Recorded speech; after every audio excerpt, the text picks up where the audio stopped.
Drinkwettenbedrijf Vitens is op tal van plakken in de provincie nog dwaande met herstelwerkzaamheden om wettenlerings. Ze had zond het uitbrekken van de storm zo'n 60 meldings kregen van wettenskeer.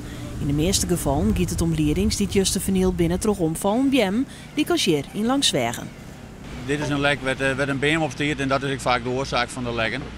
En nu proberen we om deze hier, nadat de beam rauw is, om daar wat aan te doen. Hoe lang de reparaties nog dworjen is net bekend. Naast eigen Vitens personeel worden ook ondernemers inzetten om lekken op te sporen en dicht te matchen. Heel vaak is het een kwestie van er zit een score in en dan valt het dan wel een beetje mee en dan gaat men weer lege druk en beginnen mensen te bellen uiteraard naar huis. Maar dan hebben we vaak een beetje meer tijd om het te repareren. Want ja, zeker dat er zijn prottenlekken binnen, dan moet je op een hulp plakken wezen. En wij hebben wel aardig wat mensen, maar daar zet ik een limiet aan vanzelf. Ook bij bouwbedrijven stiet de telefoon reed gleur. Die had deze week een smoordrok met herstelwerk. De eerste klusje is dan. Dat het lekker kan dat met eerst echt. Dat met snel mogelijk echt. Je bent de hele dag met waanden? Jawel, jawel. De hele week ik haast dan wel. Hier missen wel een paar 100 jaar. Dus die met eigenlijk soort weer te plakken. Zoveel mogelijk dan is het voor de mensen weer echt. En dan weer naar de volgende. Haans is een van de plakken die het meest troffen is door de storm, maar windkracht 12.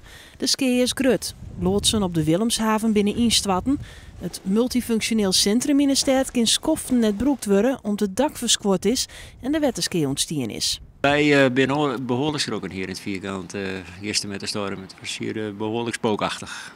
Ja, ik denk dat wij helaas een paar maanden een beetje ontregeld binnen nou. Want zo snel het lijkt met deze verdieping waar we nu staan ontruimd worden.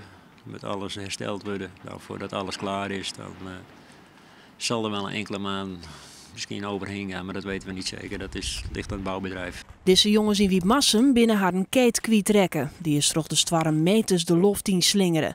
Zie je de keet van het simmer krekt opbouwt. Het is wel zonde, maar ja, wat doe je erom? Helemaal niks. Ik had nooit verwacht dat hij hem op zou pakken. Ik dacht dat hij los zou komen. En toen kwam ik dus thuis en toen hier ik een WhatsApp doen van mijn boorvanker van mij de keetvoet. Dus er rond erin en toen vloog alles bij me en toen zie ik het loon in het hoekje van de loods en toen zie ik hem daar lezen. En toen kwam het materiaal, dakplaat, alles kwam je nog tegemoet. Dus ik moest ook een dekking zien. De gemeente Ljouwert is van de maand dwaande met een inventarisageronde van het tolbjem dat omgeen is.